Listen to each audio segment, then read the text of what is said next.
India market invest মাইন্ডসেটে আপনাদের স্বাগত। যারা চ্যানেল নতুন এসেছেন তাদেরকে হলো প্লিজ চ্যানেলটাকে সাবস্ক্রাইব করবেন, লাইক করবেন, বেল আইকনটা প্রেস করবেন, তার সাথে অল বাটনটা প্রেস করবেন, তাহলে নোটিফিকেশনটা কিন্তু সঙ্গে সঙ্গে আপনাদের কাছে গিয়ে পৌঁছাবে। এখন কিন্তু আমরা একটা ব্রেকিং নিউজ নিয়ে আলোচনা করতে চলেছি। ব্রেকিং নিউজটা কাকে নিয়ে চলুন সেটা দেখি। ব্রেকিং নিউজটা কিন্তু অমিত শাহকে নিয়ে।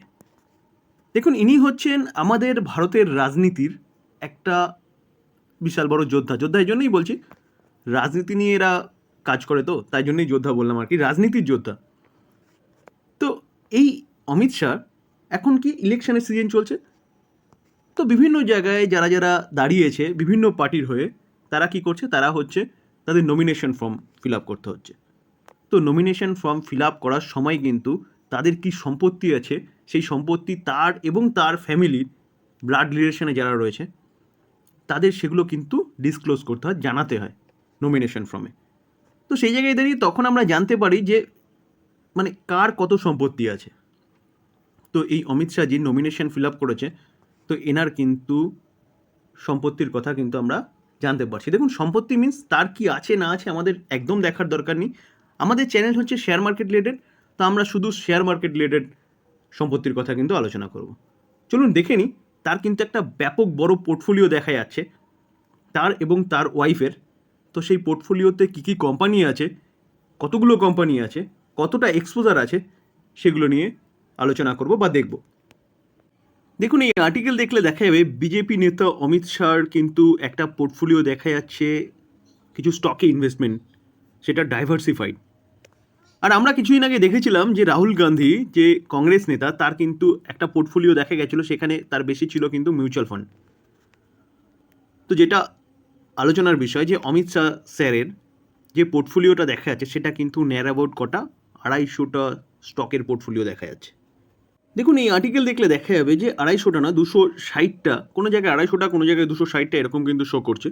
তো 260টা কোম্পানির একটা পোর্টফোলিওর কথা বলছে অমিত শাহজি এবং তার ওয়াইফের। তো একটা ব্যাপক বড় পোর্টফোলিও কিন্তু দেখা যাচ্ছে। চলুন আমরা দেখে নিই তার পোর্টফোলিওতে কী কী স্টক আছে।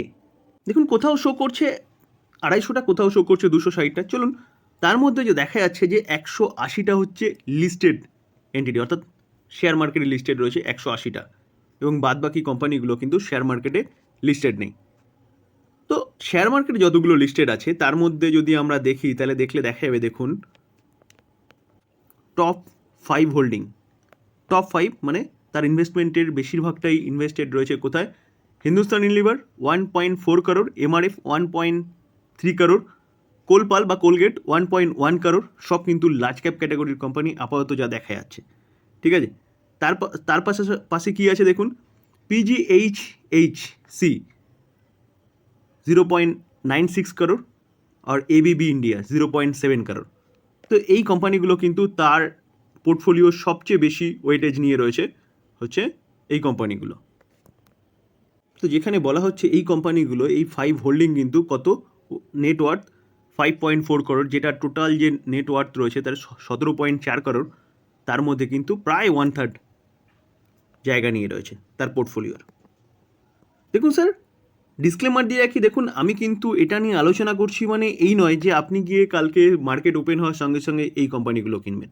আমরা যা স্টাডি করছি, অমিত শাহজি একজন ইনভেস্টর, তার পোর্টফোলিওতে কী কী কোম্পানি আছে সেটা দেখছি, কতটা ওয়েটেজ আছে সেটা দেখছি। এটা কিন্তু বাই সেল রেকমেন্ডেশন একদম নয়। আর এটা আমরা এরকমও করবো না যে অমিত শাহজি কিনেছে মানে আমরাও কিনবো। দেখুন, তিনি তার চিন্তাভাবনা থেকে কিনেছেন, আমরা আমাদের চিন্তাভাবনা থেকে কিনবো, এটা মাথায় রাখবেন স্যার। এই ডেটাটা আমরা পেয়েছি কোথা থেকে? 15ই এপ্রিল যে এফিডেভিট দেওয়া হয়েছে ইলেকশন কমিশনের নমিনেশনের সময়, সেখান থেকে কিন্তু আমরা এটা পেয়েছি ডেটাগুলো। এছাড়াও দেখলে দেখা যাবে, দেখুন, আইটিসি রয়েছে, ভিআইপি ইন্ডাস্ট্রিজ রয়েছে, ইনফোসিস রয়েছে, গ্রিনওয়েল রয়েছে, নেরোল্যাক পেন রয়েছে। তার মধ্যে দেখলে দেখা যাবে, দেখুন, the unlisted securities in his portfolio are 3 lakh. আমরা যদি তার ওয়াইফের পোর্টফোলিও দেখি, দেখুন, ওয়াইফের পোর্টফোলিও দেখলে দেখা যাবে নাম কি, সোনাল অমিত ভাই শাহ। তো তার পোর্টফোলিওতে কত আছে? 20 করোড়। তো 20 করোড় হচ্ছে তার পোর্টফোলিওতে রয়েছে, এবং অ্যাপ্রক্সিমেট বলতে পারেন 80টা হচ্ছে লিস্টেড কোম্পানি রয়েছে।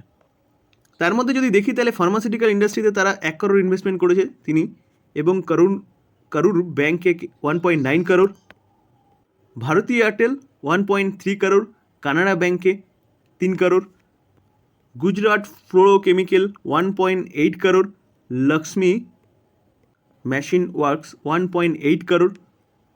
এই হয়েছে তার কিন্তু সবচেয়ে বড় হেভি ওয়েট পোর্টফোলিওর মধ্যে রয়েছে এই কোম্পানিগুলো। মানে বলতে পারেন সবচেয়ে বেশি ওয়েটেজ কিন্তু এই কোম্পানিগুলোতে রয়েছে তার ওয়াইফের পোর্টফোলিওতে। আমরা যদি 2019-এর ডেটা অনুযায়ী দেখি তাহলে দেখলে দেখা যাবে যে বলছে he won the election from seat, এই সিট থেকে ইলেকশন করেছে কোথায়, গান্ধীনগর সিট থেকে, এবং সে ডিক্লেয়ার করেছিল কত 21.9 crore worth from share, bond এবং ডিভেঞ্চার। সেটা 2019-এ কিন্তু তিনি ডিক্লেয়ার করেছিলেন। তো 2019-এর ডেটা অনুযায়ী যদি দেখি তাহলে তার কাছে কত ছিল, 5,000 শেয়ার ছিল হিন্দুস্তান ইউনিলিভারের, 84 লাখ ছিল। সেটা কিন্তু এখন ইনক্রিজ হয়েছে কত, 6,176 শেয়ার, এবং তার ওয়ার্থ হয়েছে কত, আগে ছিল 84, সেটা কিন্তু 1.4 করোড় হয়েছে। দেখুন 2019-এর ডেটা অনুযায়ী রিলায়েন্সের শেয়ার কিন্তু কত ছিল, 2,450টা শেয়ার ছিল, টোটাল 8 লাখ কিন্তু ইনভেস্টমেন্ট ছিল।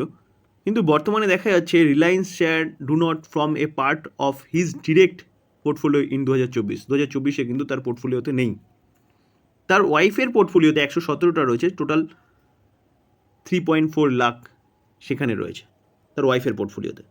তাহলে অমিত শাহর পোর্টফোলিওতে কিন্তু 65.67 করোড় হচ্ছে রয়েছে ইনভেস্টেড।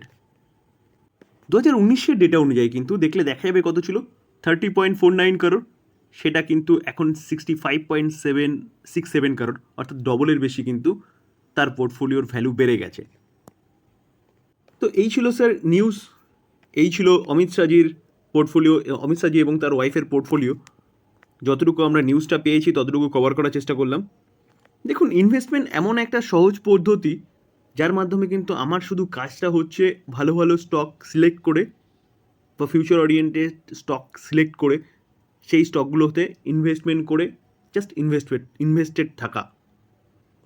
সেই কোম্পানিগুলো যদি ভালো হয় এবং কোম্পানির বিজনেস যদি ভালো হয় তাহলে কোম্পানিগুলো কিন্তু অটোমেটিক্যালি আপনাকে ওয়েলথ ক্রিয়েট করে দেবে। আপনাকে বারবার এই কোম্পানিতে ঢুকে সেখান থেকে বেরিয়ে অন্য কোম্পানিতে ঢুকে সেখান থেকে বেরিয়ে অন্য কোম্পানিতে ঢুকে কোনো প্রয়োজন নেই, কারণ সেখানে কিন্তু আপনি নিজের টাকা বাড়ানোর থেকে কিন্তু আপনার ব্রোকারের টাকাটাকে বাড়াবেন। তো স্যার এর জন্য আমি সবসময় বলি ইনভেস্টেড থাকুন, সহজ উপায়ে একদম সঠিক পদ্ধতিতে আপনি কিন্তু আপনার ওয়েলথ ক্রিয়েট করতে পারবেন। এই ছিল আলোচনা। যদি আলোচনাটা ভালো লাগে, যারা চ্যানেল নতুন এসেছেন তাদেরগুলো প্লিজ চ্যানেলটাকে সাবস্ক্রাইব করবেন, লাইক করবেন, বেল আইকনটা প্রেস করবেন, তার সাথে অল বাটনটা প্রেস করবেন, তার নোটিফিকেশনটা কিন্তু সঙ্গে সঙ্গে আপনাদের কাছে গিয়ে পৌঁছাবে। থ্যাংক ইউ, ভালো থাকবেন।